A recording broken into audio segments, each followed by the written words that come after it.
but you do sort of agree to give up the first couple shrines. And we are into the draft. We're in. We filled that time though. We did. We did. We just talked and talked, and it was good. ETC first ban from the side of Squirtle Squad Squirts. And Kael'thas. So this is definitely very normal last patch ban. No specialist ban at all, except as we mentioned, Zagar globally banned right now because of the bug with her maw and its kind of inconsistency. But yeah, it's both Zool and Sylvanas still on the table, but Squirtle Squad puts a ton of faith in Greymane. Yeah, I actually think Greymane is close to first pick material in a lot of situations. I'd say it on Battlefield of Eternity, it's like definitely a very strong first pick. Kind of depends on what gets banned, obviously, but Greymane so strong right now. His Worgen form just tears apart the opponent. It's really scary, and we're gonna get a Johanna from Unstable. So this is a pretty early Johanna. I mean, on this map, she can be quite good. She has very good wave clear for a tank. She can really pull minions in together, and Jaina can follow up on that. I mean, as we mentioned before, I was really hoping we'd see a Jaina. She got a decent buff this last time around, and she's great right now.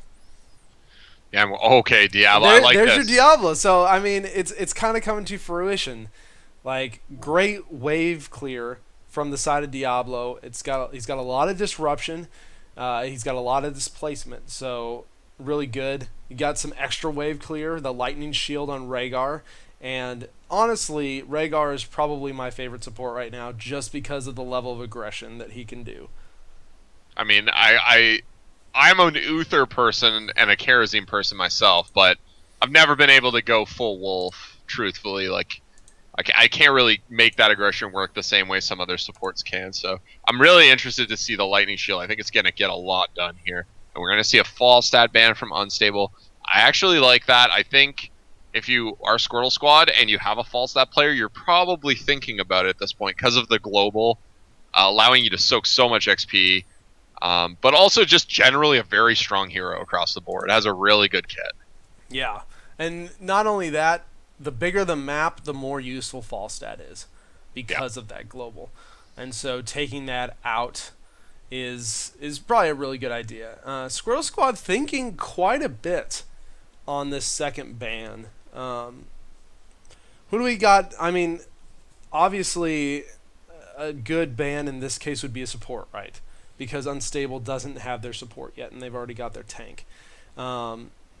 We could see possibly an Uther ban. We could see a Brightwing ban, as Brightwing is actually quite good right now.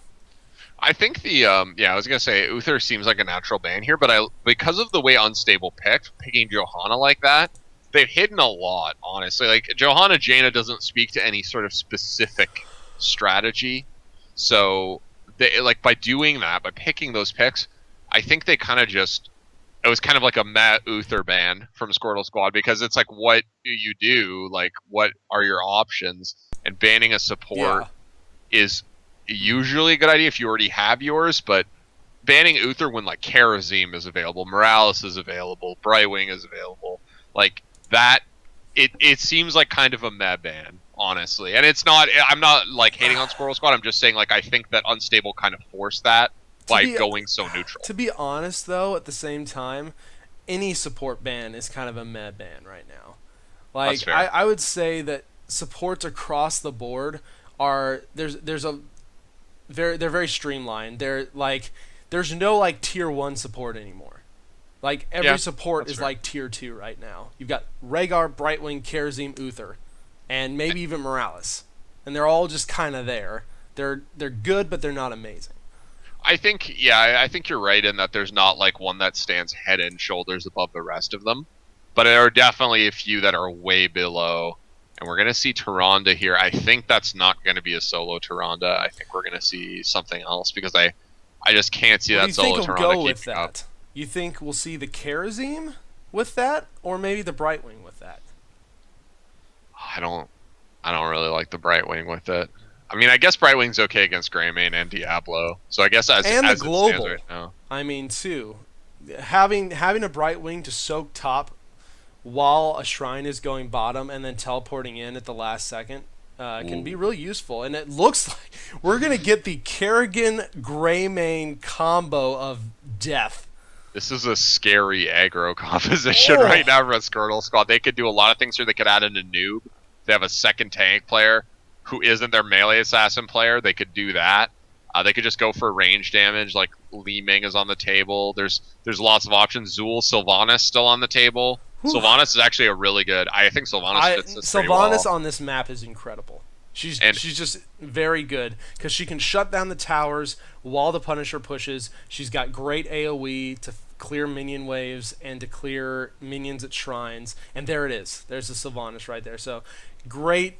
I love this comp, this Squirrel Squad comp. It's fantastic. Like, just think about it. Anybody Diablo overpowers and shadow charges back, you have a jump, massive damage from Greymane, a jump, massive damage from Kerrigan, and then a jump slow from Rhaegar. Like, basically any place that Diablo puts them, all three of these guys can just be instantly there. Yeah. And I like the Sylvanas pick to close out this comp because Wailing Arrow is such a high impact heroic when used appropriately, and it's a good pick into not knowing if they're going to go one or two supports. And they're going to go Malfurion here. I'm a bit worried about this TBK. There's really not the sort of burst healing that I feel will be needed to heal through Diablo into Kerrigan combo into Greymane, and Sylvanas is no slouch either. I feel like we'll probably see a Starfall out of Tyrande. Yeah. And which is great on this map because the Starfall can literally cover the entire shrine area. Yeah. Malfurion does have roots, which can be a very good zoning tool, very good lockdown, but Unstable has a much more sustaining damage comp than Squirtle Squad does. Although I would say Unstable has much better poke than Squirtle Squad does. Yeah, I think one thing that will be really key here is to make sure that the Kerrigan combos can't do like tons of damage because and I think Starfall kind of helps also because it helps to maybe zone out Kerrigan, Diablo, and Greymane from really accomplishing what they want. But I'm just worried about all the other seconds when Starfall is not on the map zoning people out, because if that Kerrigan can pick up the Jaina, the Raynor, the Tyrande, the Malfurion, basically anybody but Johanna, or if the Diablo can grab any of those, that is so scary. Basically anybody that gets caught out, they're going to have other than maybe Johanna, they're going to have an extremely hard time living. Yeah, I think we have to see Ice Block from Malfurion. I don't think you can get greedy and go Life Seed here. Like, Ice Block, if you don't take it, I feel like you're just committing to getting comboed all the time. Like, that's so scary. Very scary if Malfurion does not go Ice Block. Oh, I have to say, for this map, I wouldn't necessarily take Squirtle Squad's composition on every map in the game. But on this map, I feel like Squirrel Squad has a really strong grasp of what they can get accomplished with these heroes on this map. So, really interested to see if the Lovers support duo can get some stuff done. Support duo can get some stuff done for Unstable here. I think the roots are going to need to be key, TBK. Yeah, no, they're going to need to land some great roots. I mean, Tyrande does have Hunter's Mark.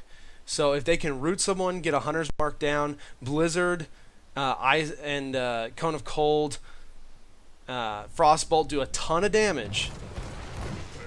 Raynor can do a decent amount of damage in his zone. So it's really going to come down to, will Unstable let themselves get picked or not. So over on the left, on the side of Squirtle Squad Squirts, we have Tiny Forever on Diablo, who is not tiny.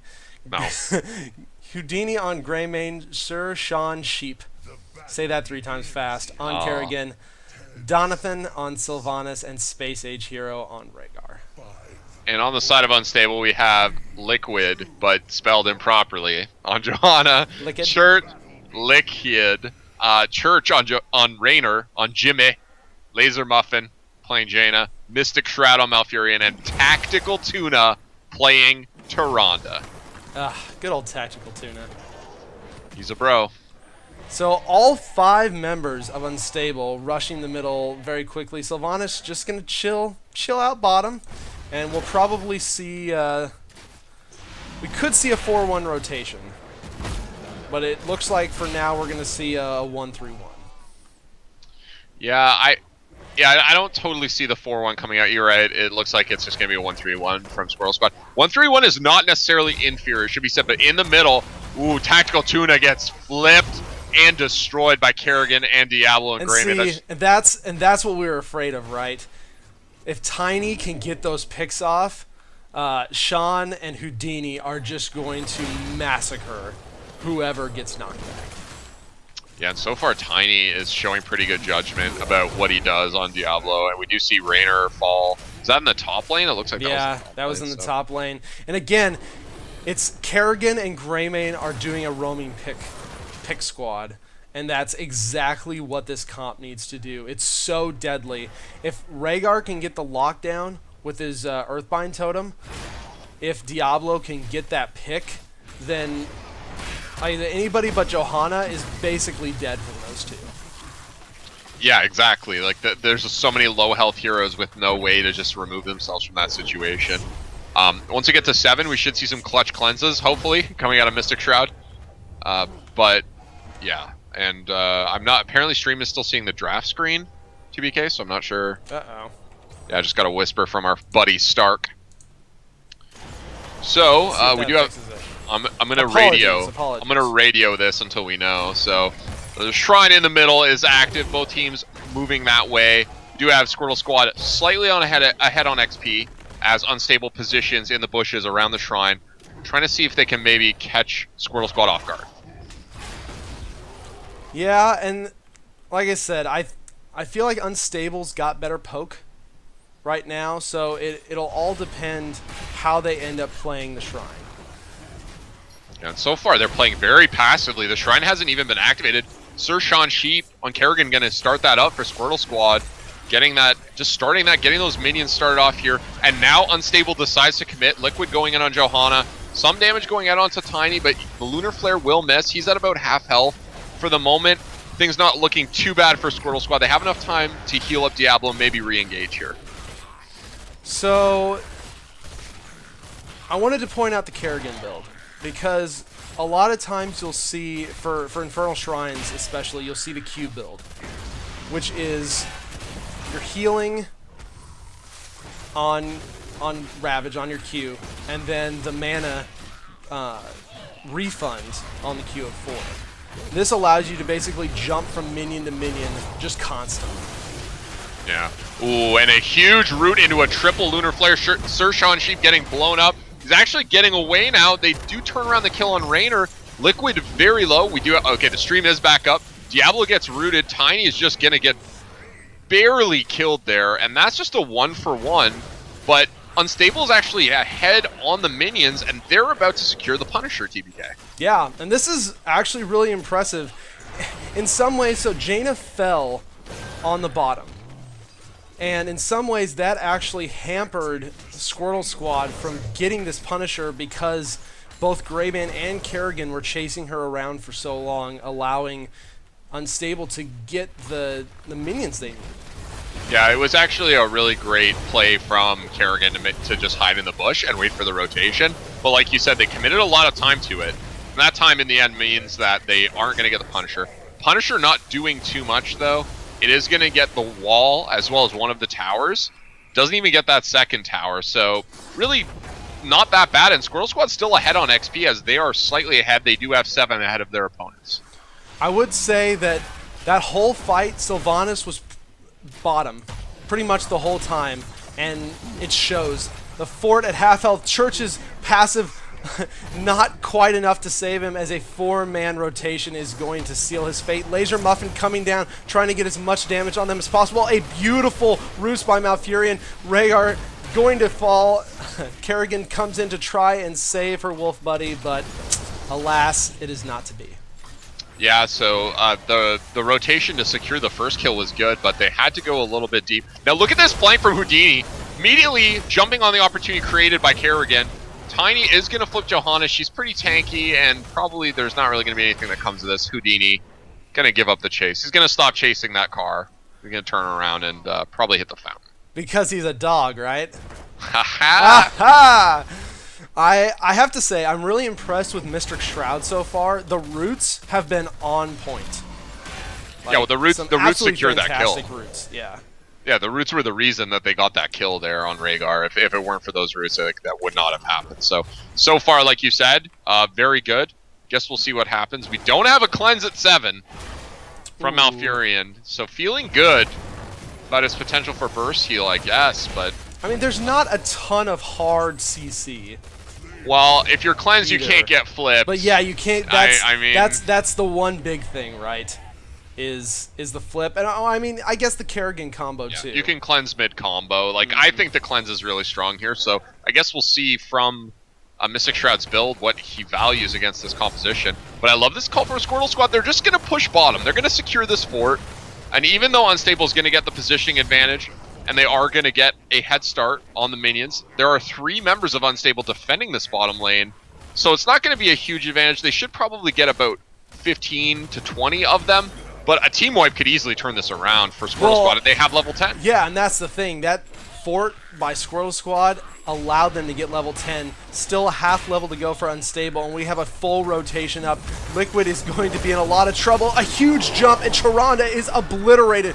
Wailing Arrow goes out, only hits 1. So not necessarily needed, but they made their presence known, Josh. They still have Apocalypse, Maelstrom, and Ancestral Healing. So they're still fully capable of fighting. We do get the 10 now from Unstable. They're still down 1 person. They do have the advantage on Heroic, so we're going to see Hyperion come down.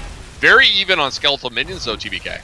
Yeah, and Squirrel Squad's just going to back out while that Hyperion's down. Really good call by them. No need to take the extra damage, even though they're up 1. Tiny goes in, the blind goes out, but Apocalypse is going to hit several members. A really good Ring of Frost as so much AoE damage. Greymane falls, Kerrigan falls, and Space Age Hero running for his life. Sylvanas goes down at the outset. Tiny getting body blocked in, and he's going to fall as well. And this was a huge team fight for Unstable. The Ring of Frost plus the AoE damage just doing incredible work. Yeah, I mean, that's what it was. It was a Starfall and Ring of Frost, and that connected on multiple members of Squirtle Squad, and they don't really have anything you can do about. I mean, there's not many teams that do before 20. Like, there's not a lot you can do when a huge combo like that gets hit. So they're really going to need to be careful about spacing in the future. That's one thing you can do, is try and position yourself so that can't happen, because that was just devastating, TBK. Yeah, because I mean, what looked like a horrible situation for Unstable just completely turned the game around. They are now almost a level ahead just from that one team fight. They were able to get the top fort, which evens up the buildings. Minions pushing in the mid lane, both those towers and the gate down. It just shows you what a great team fight and synergizing your ults can do. I mean, there's so much AoE potential on that team. So, like you said, if you can coordinate and you can land it, and honestly, Bless Shield can even help do that. Bless Shield can help land those huge AoE combos. So, if that happens, it's going to be really bad for Squirtle Squad. They just need to be careful about positioning, and around the shrines that can be difficult, but you do have to give a little bit of trust to your warrior. Give them some space to work, because if that combo lands on your backline, you're probably going to die like we just saw. Let's say, if Unstable is lacking in anything, it is not lockdown. We have Condemn, we had Blessed Shield from Johanna, we have Lunar Flare from Tyrande, we've got Roots going, it's insane. But we have the Diablo flip onto Church, taking massive amounts of damage. The Tranquility goes out, healing everybody up. Another great Ring of Frost plus Lunar Flare is going to take out 3 members of Squirtle Squad Squirts. And Unstable just lining these ults up so perfectly. And it's really interesting the way they're doing it. They know that Squirtle Squad wants to engage into their team. That's what this team is built for. Almost so they're entirely. waiting for it. Yeah, and they're just using their heroics as a sort of a deterrent, as a counter engage. The Starfall goes down, the Ring of Frost goes down, Roots keeping people in place. And at that point, when you can't get away, you kind of, sometimes you just decide that you want to go harder. But like, as we just saw, that doesn't always work. And now, Squirtle Squad, down a talent tier, they will just barely secure it in a couple seconds here, but the Shrine is activating. They need to get that 13 before they can do anything. Well, and see, and that's the big problem. Mystic Shroud on that Malfurion can follow up any Ring of Frost, lock down the rest, and then between Blizzard, Cone of Cold, and Starfall, those squishy, Greymane, Kerrigan, they've got a lot of damage, but they're squishy. Yeah. You can take that, if you get that Greymane caught, he's dead. Absolutely dead. We do have Spell Shield for Sylvanas. That's probably a decent precaution, given the amount of ability. The Jaina is starting to scare them just a tad. Yeah, that's fair. We could potentially see Relentless Predator later, so Tiny actually way ahead of his team. Gonna get the Ancestral, so that is down. They have to make something happen now. Sershawn Sheep looking for that opportunity. Tranquility popped a little bit prematurely. Silence goes out, big Ring of Frost, and the Starfall just ripping apart Kerrigan. Houdini tries to go for a consolation kill, but he won't get it. He's going to Eyes in the Dark out of there. He's going to go back to Gilneas because this Shrine is not where he wants to be right now, TBK. Again, we were talking about this during the draft. The Roots were such an amazing deterrent for that sneak around. Like Kerrigan and Greymane both coming around. Roots went down instantly, and they were kind of blocked, and Jaina knew exactly where that Ring of Frost needed to go. Starfall, just as soon as that Ring of Frost lands, Tactical Tuna, bam, Starfall right over it. The word we're looking for, I think, that neither of us has said very often, is zoning. Yes. Like, the Roots are zoning, Jaina's damage can zone, the Tyrande ult, as well as even Lunar Flare can kind of zone. Like, you see it go down. And the Raider ult. Yeah, it's a zoning team, and so far it's doing a great job against this heavy engaged team, as they are at level 16, over 2 levels above here, and Liquid in the backline just doing so much damage with this Punisher. It's like a 2-man wrestling match as the Punisher is just stunning everybody, and they will secure the kill on Rhaegar. This is a horrible situation for Squirtle Squad. Yeah, the Ring of Frost again goes down onto Kerrigan, so much damage. The Condemn going to seal her fate. And this is completely different from early game. Wailing Arrow goes out just because Laser Muffin caught in the back just a little bit. Greymane gonna finish her off. Almost goes down himself, but Houdini gonna manage to disappear. Yeah, I was gonna say that's his disappearing act. He's fully capable. It's awesome that he's Houdini and he literally becomes invisible. Yeah, Eyes in the Dark. I love it. That's so good. At the same time, so that was a good pick off by Squirtle Squad Squirts, but at the same time, Unstable doesn't really care that much. It sucks that Jaina got caught out, but they got to keep from that. They're starting to paint the map red as far as Merc camps go. I mean, they have the map control, they have the talent lead right now, and they're looking like a completely different team than we saw in the first 5 to 7 minutes of this game. Yeah, so they like you said, they're going to paint the map red. I sort of hope they leave this Fallen Shaman camp up and don't immediately cap it, the one on their side of the map. They don't need to clear this. It's very risky for Squirtle Squad Squirts to attempt to invade it. They don't have that same talent tier, so they can leave this up for the Shrine and then come back to it when the Shrine's about to spawn to get some free push. And they're actually going to get some free push themselves at the bottom, but here comes Squirtle Squad Squirts looking for the flank. Yeah, they see Jaina up top. They know this is a 5v4 situation. They're going to try and take advantage of it as much as possible. They are still down a talent tier. They're down 3 levels. So even in a 5v4 situation, they're going to have to be very careful, and they end up backing off. I like that move from Sir Sean Sheep. He ravaged in, did not combo, and it looked like he was trying to bait some stuff out. It looked like he wanted to maybe get a Starfall or something to hit the map. Yeah, they need ults wasted before the shrine pops. They do, and this is a great move from Unstable. Like I said, I was hoping they would keep this camp. It kind of sucks because it is going to go top lane, so it's actually a pretty easy clear. If it had been a different shrine, you could potentially get a lot more value. So Squirtle Squad Squirts going to be able to clean up this camp while they contest the shrine in all likelihood. But they're playing it nice and sneaky here. They want to try and flank, it looks like. Yeah, and I mean, that's what they need to do. This team needs to get in and get the quick kill on Laser Muffin, on Mystic Shroud, on Tactical Tuna. And there it is. Tiny grabs Malfurion. They're going to jump straight onto him. The Ring of Frost and the Starfall go down. So much damage between that AoE, even with Malfurion gone. Both Diablo, Kerrigan, and Rhaegar fall in the massive AoE onslaught. Yeah, I mean, Malfurion died at the beginning of that fight, but his team had his back.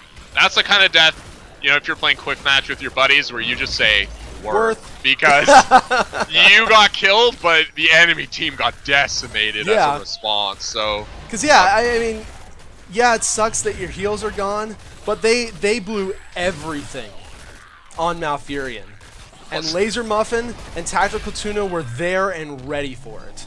Plus, I mean, the other thing is that Tactical Tuna can do some limited healing. It's not what you want, but it's also not like you have 0 healing. So it's something. Yeah, it's not the worst case scenario necessarily. Honestly, I feel like not having Johanna. And Tactical really did take Overflowing Light too. Nice. So they're gonna... there is that extra healing there if needed.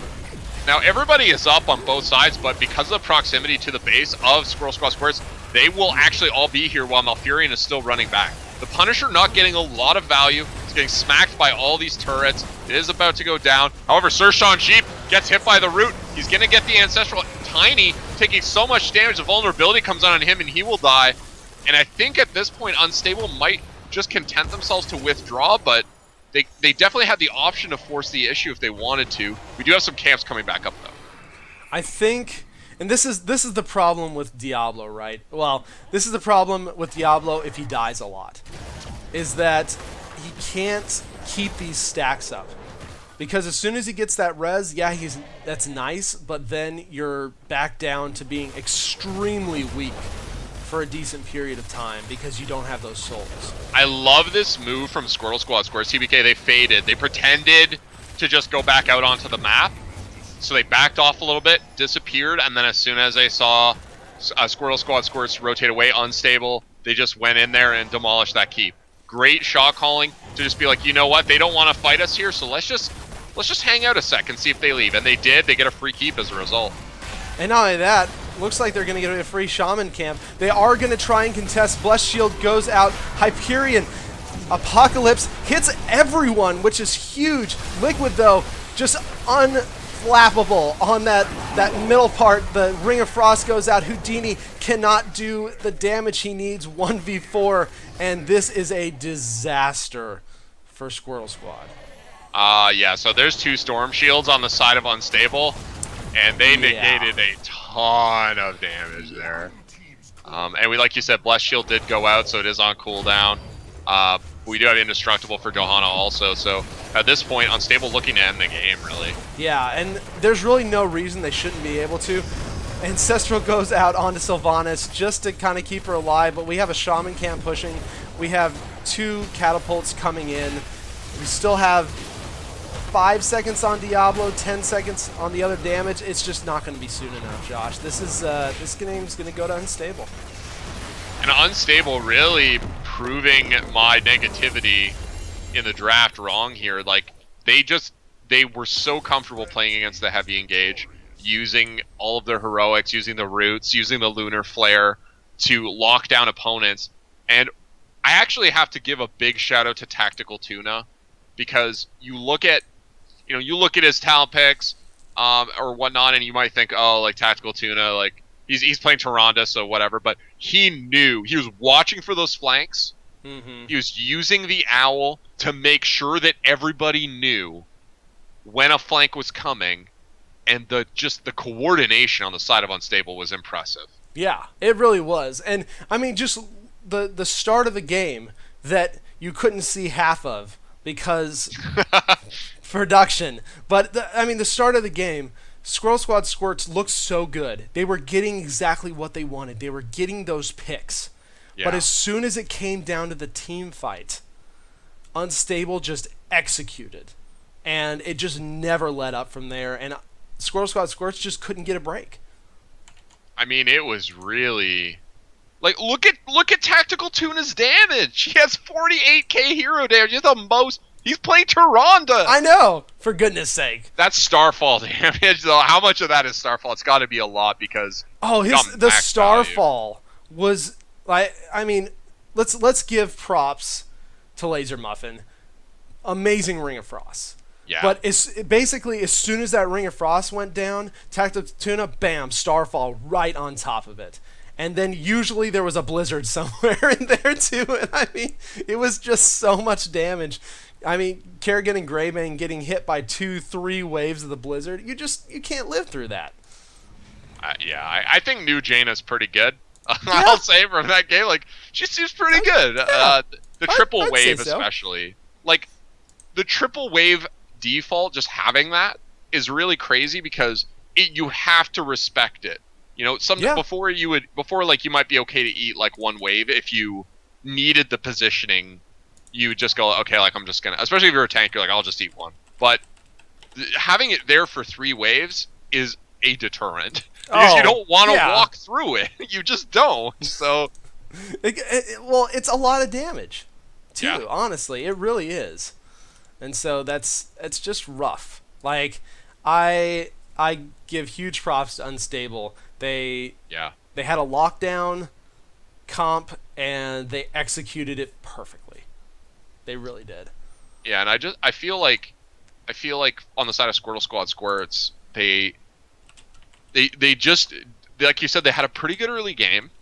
But then as the game wore on, especially I think the biggest turning point was the moment Unstable got 10. They engaged back into that shrine, and from that point on, it felt like Unstable was fine with the aggro comp. They were fine with Squirrel Squad Squirts coming in and engaging hard because they had the answer and they had the coordination to pull it off. So. Yeah, they really did. I was really impressed. Someone in chat just lost $1 gorillion. That's a lot of dollars. That's a lot.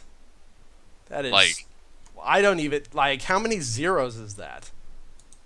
I think you take the number of remaining lowland gorillas left on the planet and you multiply by 1 million. And that's gorillion. I think. So actually the value of gorillion is a constantly shifting number. But hopefully we can save some gorillas and make the value of that number go up. Oh, yes. All so, right. So Cursed Hollow. Cursed Hollow is going to be the map. Or Cursed Hollow. Oh. Or Cursed Hollow. I like that this was kind of like a discussion. Is it Cursed Hollow or Cursed Hollow? And then now... It depends how proper you are. Well, no. If you get it in Hero League or Unranked Draft, the announcer says, Cursed Hollow. So... Is that because it's like a British announcer? No. No! Or just like a proper announcer. Cursed Hollow. It's Cursed Hollow, I think. At least it's not Cursed like, Hollow. I like it. I like your impression of Stark's probably laughing at me. I'm sorry, Stark. Oh my gosh. I apologize. It's not our fault that the Raven Lord is apparently from the British Isles. We can't affect that. We can't affect that. Much love from the much love to the Commonwealth though from Canada. Yes. Apparently, $1 gorillion is 20 Donkey Kong dollars. Oh dang! I wonder what the exchange rate is for Donkey Kong dollars. That's not a lot. That's not a lot of dollars. No, it's really not. Also, traditionally, Donkey Kong, if I'm correct, has actually used bananas as currency, as he did in Donkey Kong Country, where he lost all his bananas. Didn't he have coins at one point too?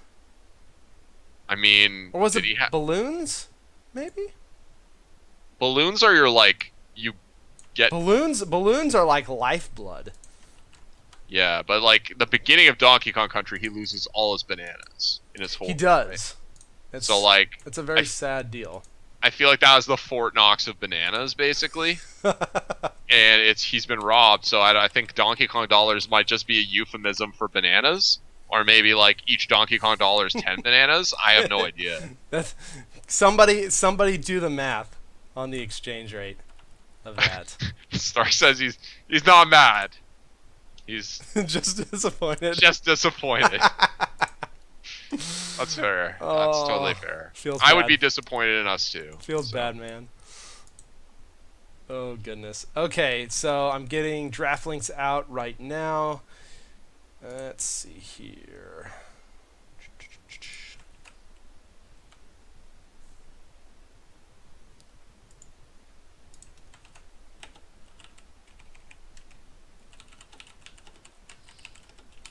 My goodness. Draft links going out, so we are on Cursed Hollow. I said it. So Global's going to be probably something we see a fair bit of. Falstad, maybe we'll see some Brightwing play. Wouldn't that be awesome? I would love to see some Brightwing play. Brightwing is one of my most played heroes. I love the hero. I think current Brightwing is not very good. Really? Yeah, I don't... Whoa, I disagree, sir.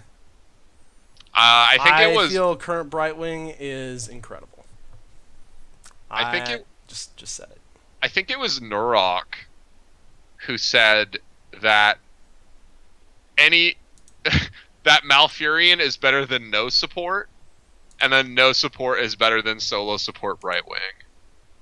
And I was like, it feels true to me. I don't know. Like, I really don't like new Brightwing, so I hope we get...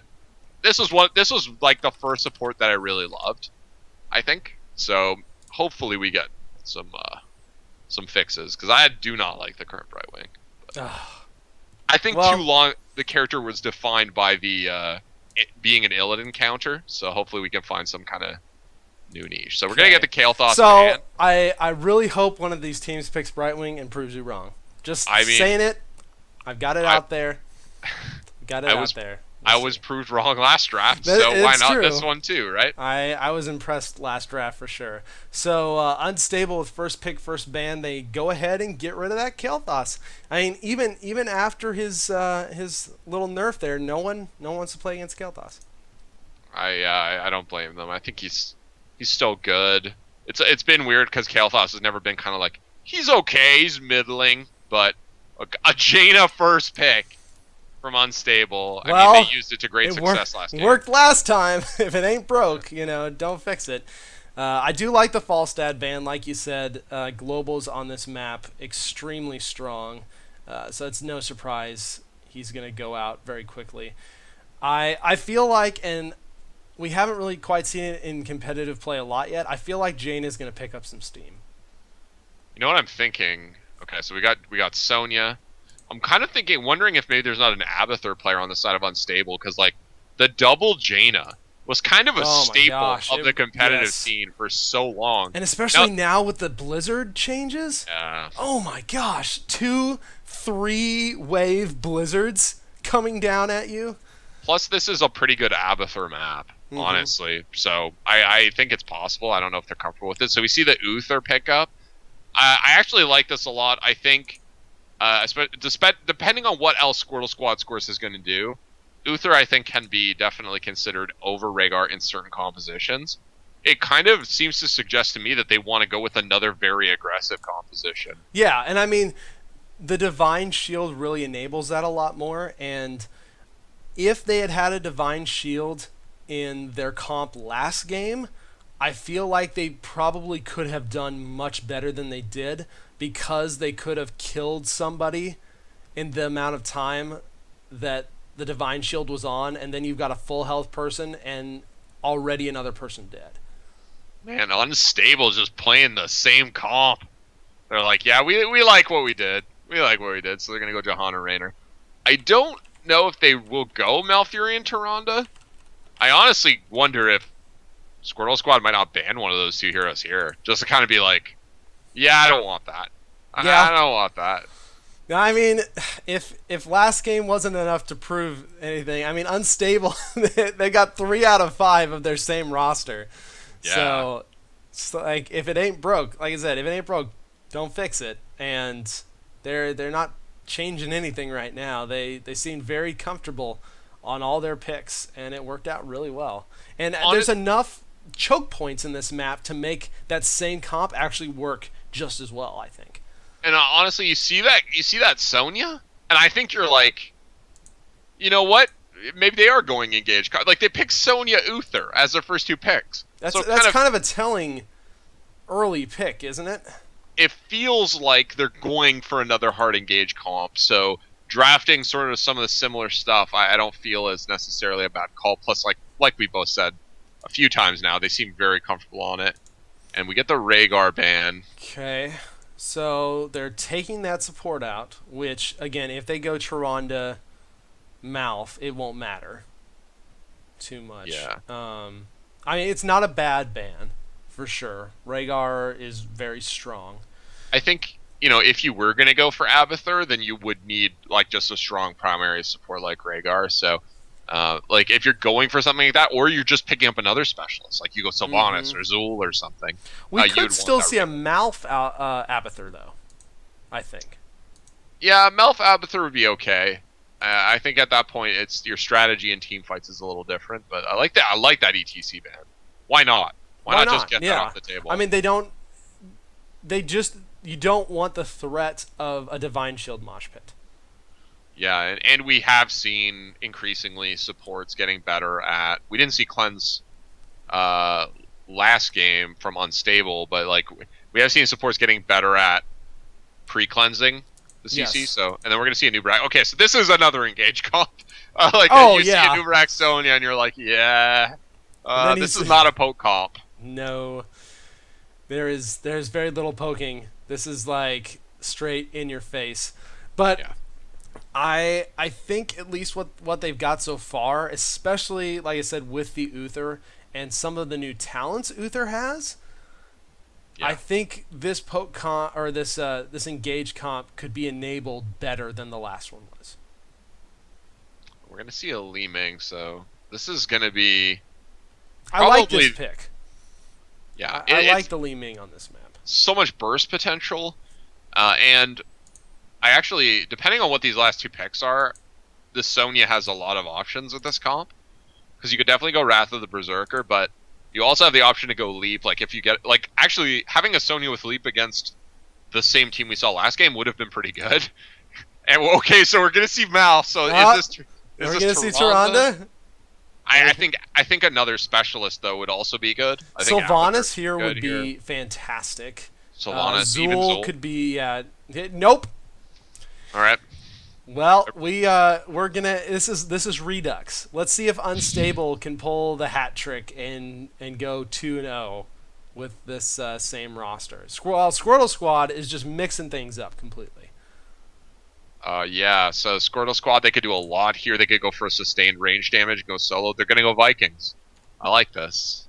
There's not really a lot of Viking hunting potential. There really isn't. I mean, if Jaina a lot of this is sustained damage, so there's not other than if you roam with Tyrande and you hunters marked the Vikings or something. There's not a ton of Viking just blow up potential. Yeah, it's definitely true.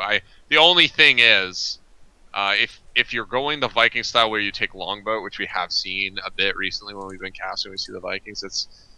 Jaina is really scary against having all your Vikings in one area.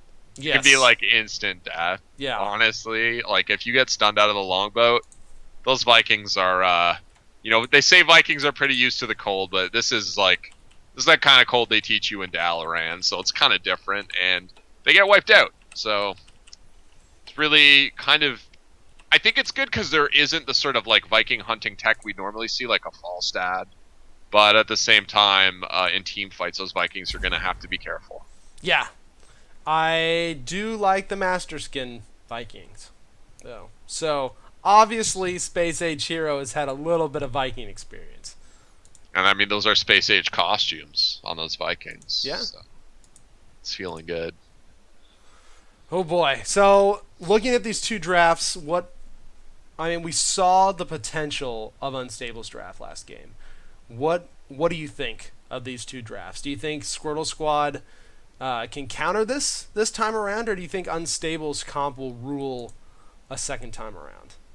Well, there's definitely fewer members of Squirtle Squad Squirts who are attempting to hard engage into Unstable. You're really probably looking at Nubarak Sonya. I mean, the Vikings can mix it up. Olaf, especially if he gets the stun talent, can definitely kind of frontline. And even Uther, depending on what talents he takes, might want to get into the thick of things consistently. But I don't know. It feels like Unstable's composition was really good against what we saw from Squirtle Squad Squirts last time. But I am a bit worried because it just seems like it is less of an engaged comp. Like I was saying, oh, this isn't a poke comp, but then we got Li Ming and Lost Vikings to round it out. So it's definitely a more well-rounded comp. It is. And I don't know if the counter-engaged style will have the same sort of impact against this team. But it will be interesting to see. I think Unstable's got this. I think that they feel really comfortable with this draft. Nothing was done, really, in my opinion, to limit the availability of these picks. Nor do I think that this new composition from Squirtle Squad Squirts is substantially better than the old one. Yes, it's slightly more well-rounded, but I don't know. I think Unstable can do it. Yeah, I think, and I mean, this is a map that is very focused around objective fights. Yeah. So I think that if Unstable can pull off those same types of AoE blow-ups that we saw originally on Infernal Shrines, they'll be really good at these tribute fights, especially post-10. Okay, so on the side of Squirtle Squad Squirts, we have Anubarak, played by Tiny Forever, Sir Sean Sheep on Uther, Houdini on Li Ming, Space Age Hero on those Space Age Vikings, and Donathan on Sonya. And on the side of Unstable, we have Liquid on. I'm gonna say it like I'm a Viking. Liquid on Johanna. Mystic Shroud again on Malfurion. Tactical Tuna again on Tyrande. Laser Muffin going to be throwing out some ice. That is so nice on the Jaina, and so Church on Raynor. So I think one thing I didn't mention.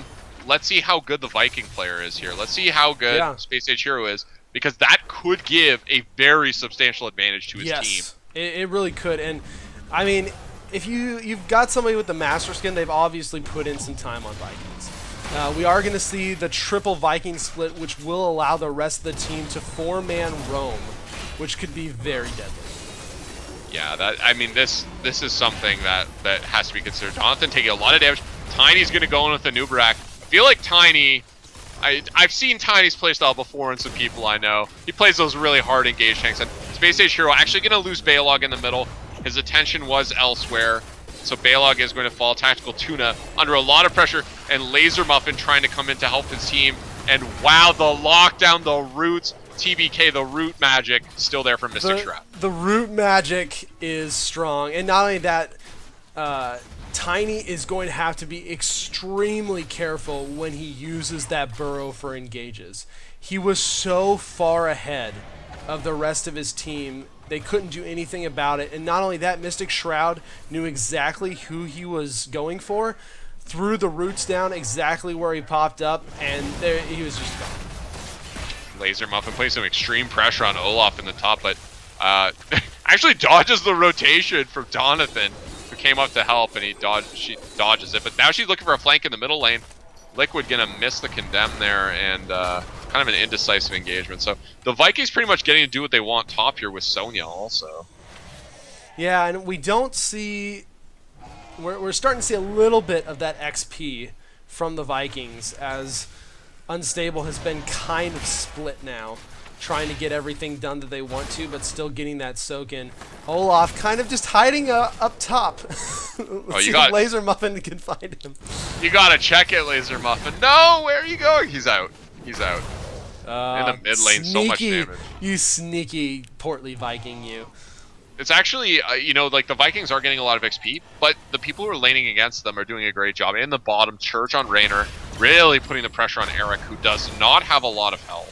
So, like you said, for the moment, there isn't that advantage, but this is the time where they could potentially build that. We have the tribute spawning, and this is a time when Unstable's going to have to choose whether or not they commit to this tribute or just give it up to not give the Vikings that early advantage, but it looks like they will rotate. For the most part, Squirtle Squad Squirts, with this Viking comp, they want to stall these tributes out as long as possible. Eric goes down in the bottom lane. Church doing a really good job. But the orb from Houdini, full range, massive damage orb. Jaina having to rotate down as Raynor is dead, and this is it. This is the stall. They're trying to stall this as long as possible. Laser Muffin finally here. Nice roots by Mystic to lock down a Nubarak, but Tactical Tuna taking a lot of damage from Donathan. Gonna have to pull back a little bit. Laser Muffin holding the Blizzard for something big here. Oh, yeah, the orb almost hitting Tactical Tuna, but no. And they're actually getting pushed off here. Tactical Tuna starts the channel, has to interrupt it because sees the Uther approaching. Donathan looking for Tactical Tuna specifically. The spear barely misses, but the owl! Oh, he's off to Hogwarts! And Nubarak is off to wherever dead bugs go. You're a wizard, Sonya. Off to Hogwarts with you. And that was actually pretty good overall. We do have some Viking bribe though, as Eric runs up and steals the giant camp, the aggressive giant camp. Super nice, and we're starting to see a little bit of that Viking soak in, even with 2 kills advantage on the side of Unstable. Squirtle Squad Squirts a little bit ahead in XP. Yeah, I actually think given the delay, Unstable should be further behind than they are. So, so far, pretty well played from them, I think. Like, to even be in the ballpark at this stage is pretty good. Yeah. So they need to keep it up. Their fights have been really good, and Laser Muffin on Jaina is a constant threat.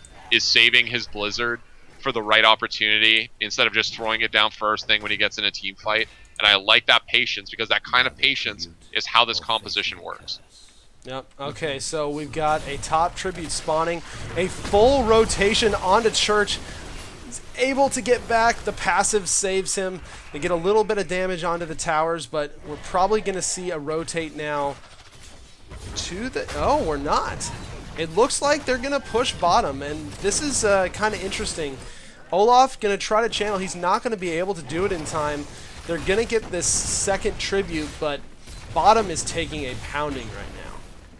Yeah, and they're just deciding to push bottom. I mean, they have to soak in the other lanes, and it's really this is actually a pretty good call. But look at all this poke coming out. Laser Muffin and Church, these 2 characters, Jaina and Raynor, able to poke so much. You really just push all of Squirtle Squad Squirts back here. So pretty great defense from them, honestly. Any interesting things in the build? We do see cleanse on Uther. Again, no cleanse on Malfurion, though. Huge fan of the cleanse. And, yeah, so for that's kind of weird. We do have Blessed Momentum on Johanna at 7. And, oh, actually, while I say that, Donathan taking a lot of damage. The roots go down. Great Blizzard, just kind of zoning out the enemy team. Sir Sean Sheep very low. And he will go down. He is now healing his team as dead Uther goes.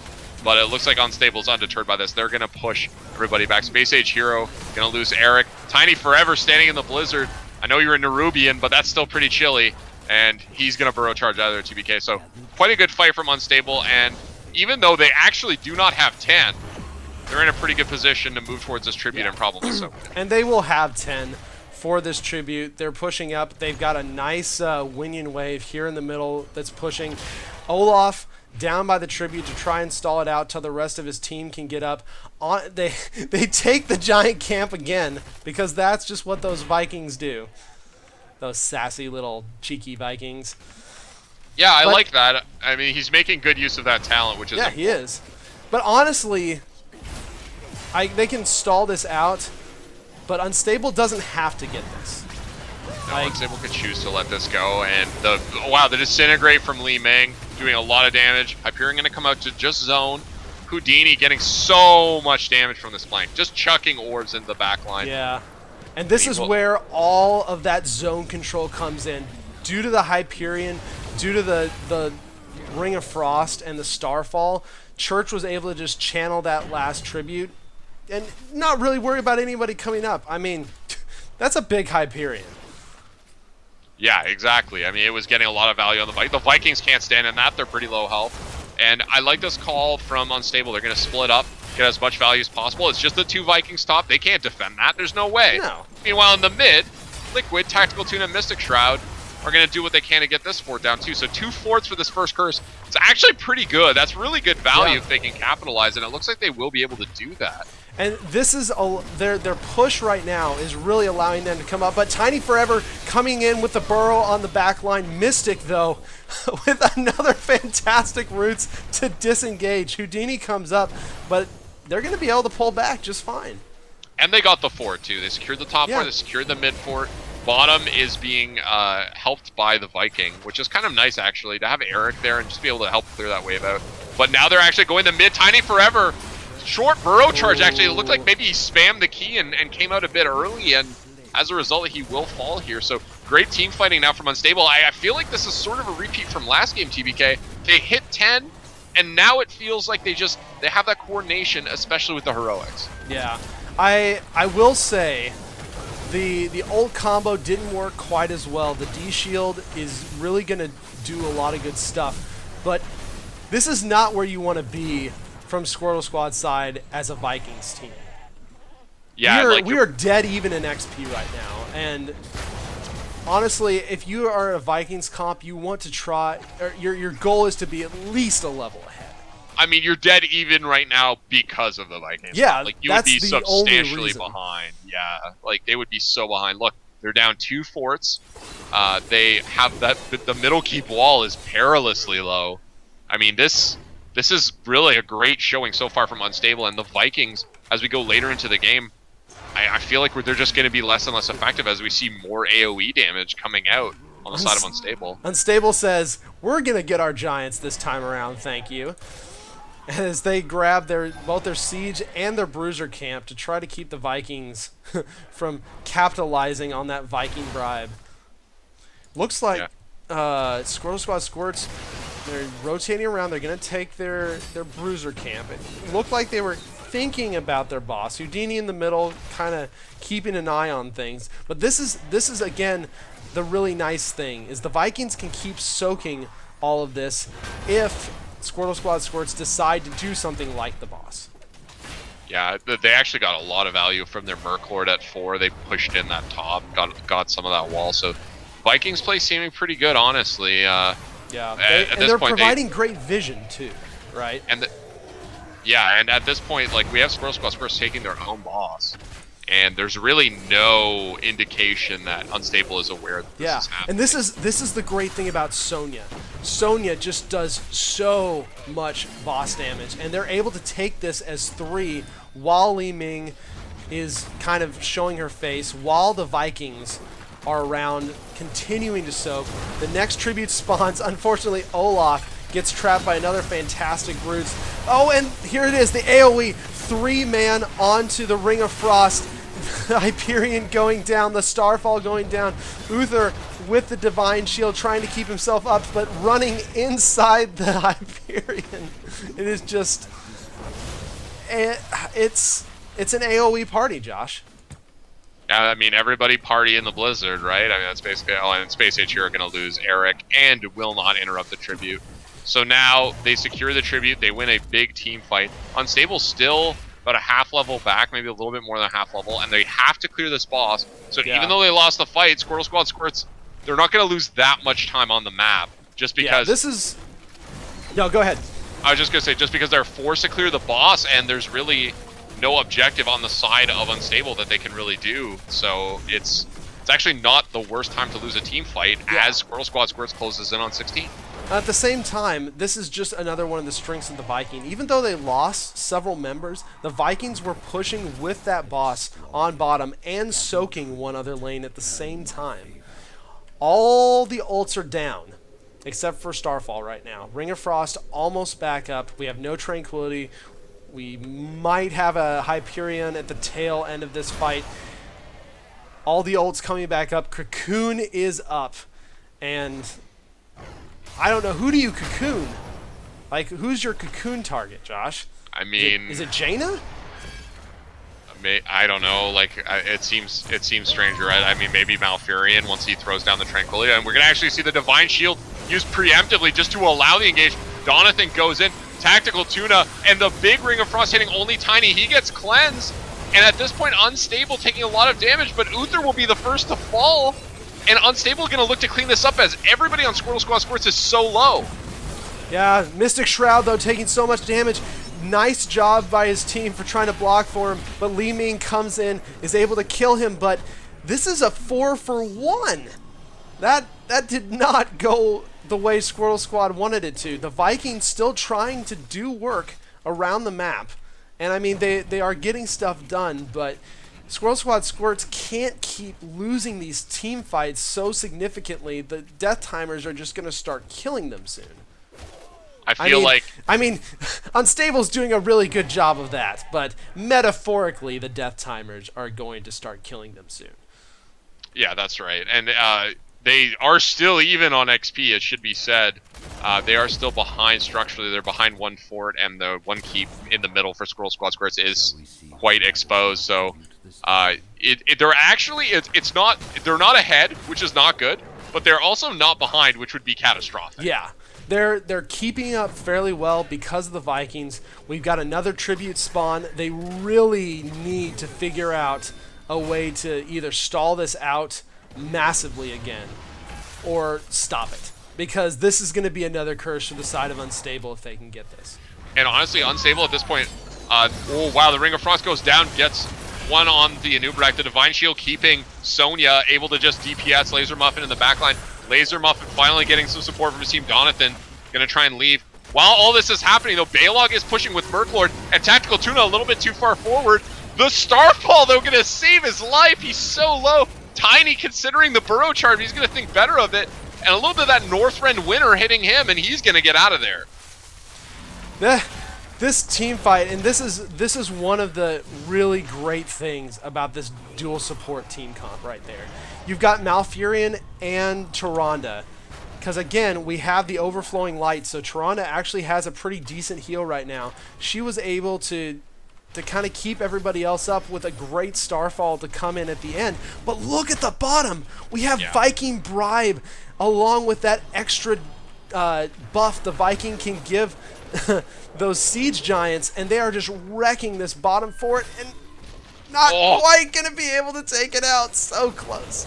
Yeah, so before that whole team fight happened, there was a moment where Malfurion found Olaf at the watchtower there, and he just kind of let him go. He tried to kill him, and in the middle, Tiny gonna go in. Donathan again looking for Tactical Tuna. This seems to be the but the Lunar Flare will connect, and Unstable just trying to get out of here. That's really their only intent here. Great roots from Mystic Shroud, just perfectly placed, but he will fall. And now Church is next, and Unstable really needs to reconsider going in here. Liquid's just probably going to try and get out of here because this is not the fight they want. Big Ring of Frost, but I don't think there's enough follow-up, even though that was huge, CBK. Looks like Unstable's on the run. If Laser Muffin had been there and hit that Ring of Frost a little earlier, that would have been lights out for Squirtle Squad. And they do manage to pick up a Viking, and Olaf looks like he's going to fall too. But that was a huge teamfight win. Tactical Tuna just caught out completely. They're going to blow him up, and they're going to grab their boss, and this is exactly what Squirtle Squad Squirts needed. And this is the crazy thing. Because of the Vikings have kept them in this game so much that even though they've been losing these team fights fairly soundly, it doesn't matter because they were able to pick up the one when they needed it.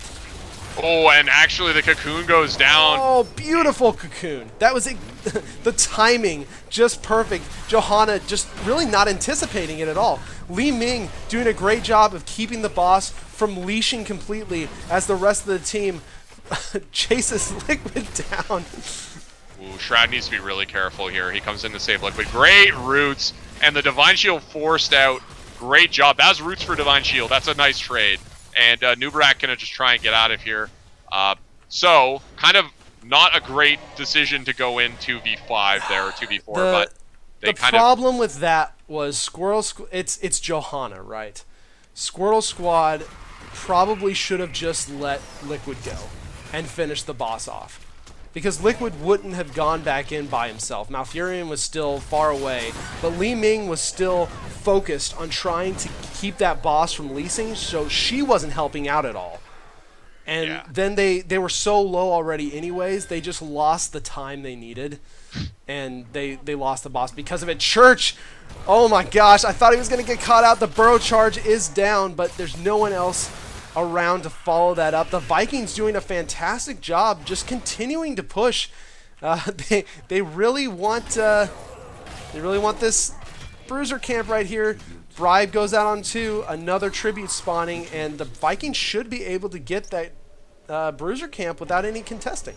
I mean, the Vikings were trying to get their siege camp, the siege camp on the side of Unstable. That's why that death ended up happening. So it's pretty interesting. But anyways, we're going to have the tribute spawn here. Tactical Tuna immediately opening on Balog, just trying to get somebody out of the way right away. I love this positioning from Unstable TBK as this fight starts. Yeah, they're in a really good position. Everyone's ult is up though, so this could turn into something absolutely crazy when one team decides to commit. This is a 0-0 right now. Tiny goes in with the burrow charge. The roots go down, hitting no one. Donathan, though, all by himself in the back line, and the positioning just not what they wanted it to be. Tiny as well goes in, doesn't have any support from his team. Balog falls. Nice lunar flare onto Tiny, and Tiny is going to go down. Oh, and the positioning from Squirtle Squad was just not ideal at all, and that's what lost them that fight. They were zoned out, and I could just, as a support main, I could just feel Sir Shanshi being like, "No, Donathan, you're too far," because he wanted to Divine Shield. There was like a very big window. Tiny, you're too far. Yeah. Oh no, everybody run. Yeah, it was heartbreaking to see because he was definitely looking to try and get the Divine Shield, continue the pressure, maybe turn the fight, but it didn't happen. And at the same time, though, again, Vikings doing really good work on top. Both towers and the gate gone. A little bit of damage down onto that keep. Squirrel Squad Squirts really needs to finish this bottom keep off to get that catapult pressure. That needs to be their focus. It feels like the game could be substantially different if they had finished it, because there's been like just no pressure in the bottom lane. Now this boss pushing in here with Unstable, this should be keep. I don't think there's really any way to stop it as long as there's even a sort of a modicum of follow-up here from Unstable. But the question is, will they get more TBK as Donathan goes in and gets the Divine Shield? Yeah, Divine Shield goes out, the Roots goes down, but a nice burrow charge. Donathan doing a great job in the back line, pushing everybody back, but a huge burrow charge by Tiny. Everyone's kind of split right now. The boss about to go down on the core is going to fall. The keep is down. So, we do have a pause. Donathan, it looks like Donathan disconnected. Yep. So, yeah, it's actually funny because when the DC happened, the Sonya bot, its first inclination was to turn away from the team fight and go back and smack that boss in the face. Yeah. I don't know if that's just the way that they program the bots to be like, no, you got to get this boss off the map. Yeah. Not Sonya, but yeah. Well, I mean, let's analyze this for a second though. The boss is basically dead. And we do have all 5 members of Squirtle Squad Squirts still up. So I really don't see, unless because Ring of Frost has been used, Starfall's been used, Tranquility's been used, Blessed Shield has been used. Only Hyperion is left of their ults. I don't really, unless they get a really good like 2 picks, I don't see them pushing here. Yeah, they need a pick for sure. Sonya's kind of exposed and Divine Shield is down, so it's possible that could happen. Tiny, look at Tiny here, way off on the flank. And so if he can get something, that would be nice, but he does not have Cocoon. He is kind of at half health, so I feel like really Squirrel Squad Squirts needs to hit the fountain, get healed back up, and then immediately push back if they can. Yeah, and I mean, Vikings have been doing a really good job. They need the Vikings player really needs to sneak around bottom and finish that keep off, even if they lose one of the Vikings in the process. I feel like they might really need them to, because they're, especially now that their bottom keep is gone, they're gonna need that counter lane pressure. I feel like they might need the Vikings back at base. Honestly, I wonder if we might not see the Vikings come back with play again. Yeah, because it is up, and honestly, you just need to hold here. And we do have from the Vikings, we do have large and in charge from Olaf, which is that he stuns enemies when he charges them, and that could be really good against a squishy backline. So I really hope that he comes back. Honestly, given the amount of time they've had to think about this, I would be surprised if he does not come back, because they obviously, if you lose your core, you lose the game. Yeah. So we need that from the Vikings just to hold here, in my opinion. I really have to say Space Age Hero is keeping Squirtle Squad Squirts in this game right now. I just want to pull up the stat screen. 35,000 XP. Holy crap. Quite a bit of siege too, honestly. Yeah, like by far more siege than anybody else in the game. But the XP soak from him has been so good. Like no one even compares to that XP soak that he's got going on. Nothing right compares, you might say. Yes. Sorry. I almost went for it, but I just failed out. Yeah, but you're right. They're only in this game really because of those Vikings. Like, there are so many windows that they didn't have to deal with, like bad talent windows. Yeah. Because the Vikings were there, and now they do have a chance to defend this core and win the game because of those Vikings again. So, one thing I do want to point out actually that I did not get a chance to say is we do have the rewind from Anubrak, so that it is available. Yeah. And that's scary. That's against a squishy backline. It can be very scary to see 4 stuns come out in pretty quick succession. So, got him. DDoS. Apparently DDoS. I don't. Probably. I don't buy it. I do. We do also have redemption from Uther, and so that makes Unstable's job of finishing even harder, because Uther dies, he starts healing everybody, and then comes back again. You actually probably don't want to focus Uther in this situation. No, not at all. Unless you see him, like, if he has his cooldowns up, like, that used to be the old sort of adage. Like, if he has his cooldowns available, kill him. If he doesn't have his cooldowns available, then you can just leave him. Because if he doesn't have cooldowns available and you kill him, well, then he's a ghost spam healing everybody. Yeah. And it used to be way worse. The old Uther Ghost was way worse than this one. Yeah. So. It's gonna be rough though. Because we do see 2 storm shields from the side of Unstable, and we also see Ice Block from Jaina. Yeah, exactly. Yeah, there are options. So Donathan is back. So we should be resuming at any time now. And here we go. Let's see how this plays out. Boss going down. Donathan blown up. Yeah, he's just gone. And Tiny's going to try and burrow charge across. But actually, they will get him. So now this is going to be game TBK. Unstable just going to clean this up. Poor Donathan. Yeah, that's kind of a not a satisfying way to die for sure with the AI. No. It's very unfortunate. I mean, there's really not a lot they could do. There was so much stuff in motion, and they were so low, and just like we talked about, they didn't focus Uther. They went straight for the Sonya, then straight for the Anubarak, kind of let the Uther do his thing, so he didn't have that extra healing. And I mean, I have to give massive props to Space Age Hero. Yeah. I mean, I feel like he did he died a few times, no doubt, on the Vikings, but overall a great job of soaking that, like you said, kept his team in the game, gave them the ability to contest where otherwise they would have to give things up. And that alone is huge value. That's the type of Vikings player I'd like to have in my Hero League games. Yeah, exactly. Like that's what you expect from Vikings. You expect if we're not winning, if we're not losing, we should be ahead, basically. And if we're losing, hopefully you can keep us from being too far behind. And that's exactly what he did. Yeah, exactly. No, I was really impressed with the Vikings play. I mean, honestly, that game could have gone to the side of Squirrel Squad Squirts. It really could have. Yeah. They had won the team fight. I still feel like that bottom boss, if they had finished that off and had that pushing, then the bottom keep would have fallen before their keep did. And then that would have been a massive distraction. But instead, we had some deaths and no boss capture after all that effort had been put into it.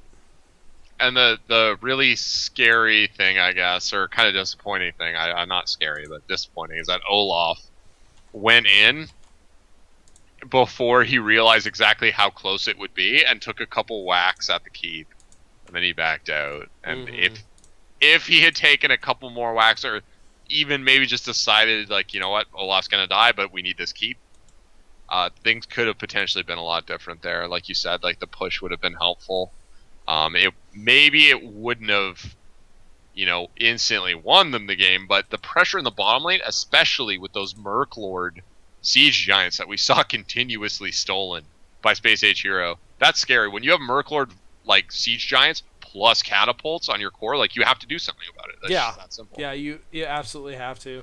And I thought the use of Viking Bribe was very good.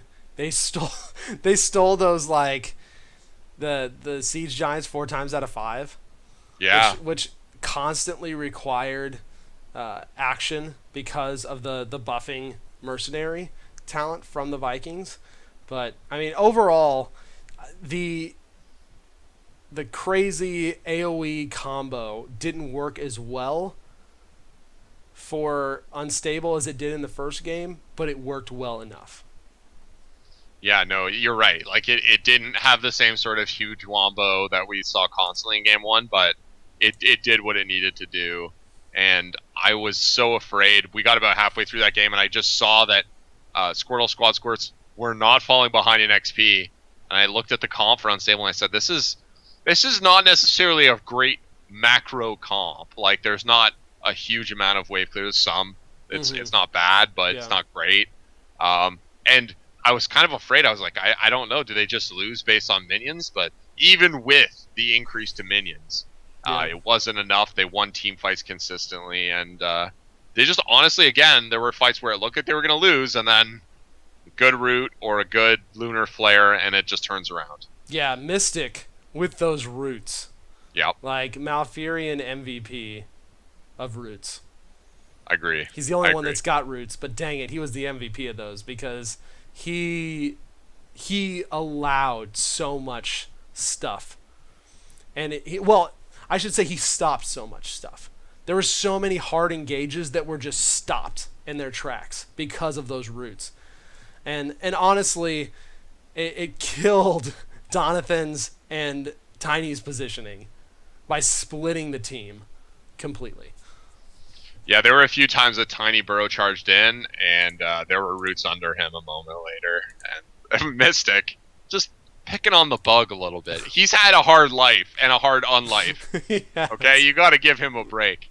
But yeah, great job from him. Yeah. I was really impressed by the Malfurion play overall.